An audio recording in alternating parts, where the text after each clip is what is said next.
एक तरफ चीन जहां लगातार आक्रामक रुख अपनाए हुए है, ताइवान की सीमा पर लगातार खिलवाड़ करता रहता है, तो वहीं दूसरी तरफ ताइवान भी चीन को कैसे करारा जवाब दे उसकी तैयारियों में जुटा रहता है।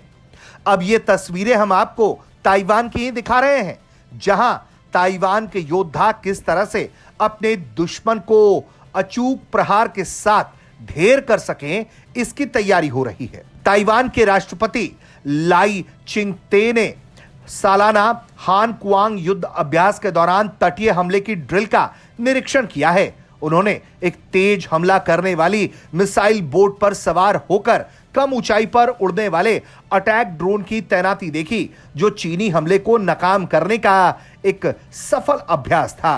ड्रिल के दौरान सैन्य कर्मियों ने M109 असॉल्ट बोट और कई तरह के ड्रोन, जिसमें scout drone, medium one way drone, offensive drone शामिल थे, उनका इस्तेमाल करके जवाबी हमले करने का अभ्यास किया।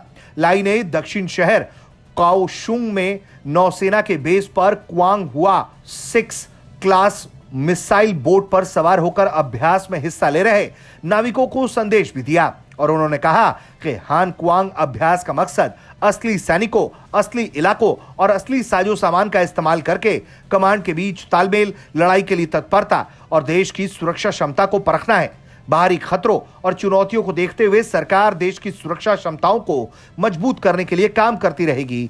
उन्होंने अपनी सेना और कोस्ट गार्ड के साथियों का पूरा समर्थन जारी रखने का ऐलान भी किया। 汉光演习的目的是透过实兵、实地、实装检验指挥协同、临战应变以及国土防卫能力。面对外来的威胁和挑战，政府持续努力提升国防力量，给予国军和海军同仁最大的支持。也祈勉各位在演习中积极应对，强化协同默契，才能够因应各种状况，以坚实战力守护国家主权与人民安全。 हान कुआंग से यह अभ्यास शुरू हुआ और यह 10 दिनों तक चलने वाला सालाना अभ्यास कार्यक्रम है।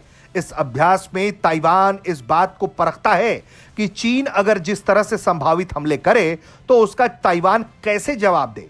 ताइवान अपनी लड़ाई की तैयारी पर पूरा ध्यान केंद्रित किए हुए है कि अगर चीन हमला करे तो कैसे उसे काउंटर किया जा सके, उसका लगातार वो अभ्यास करता रहता है। चीन इस लोकतांत्रिक रूप से शासित द्वीप को अपना इलाका मानता है और उसने इसे अपने नियंत्रण में लेने का संकल्प लिया हुआ है, चाहे वो इसके लिए बल का प्रयोग ही क्यों ना करे। ताइवान की सरकार बीजिंग के संप्रभुता के दावों को लगातार खारिज करती रही है, लेकिन उसके बावजूद चीन की तरफ से लगातार आक्रामक रुख ही ताइवान को लेकर अपनाया गया है। ब्यूरो रिपोर्ट, भारत तक।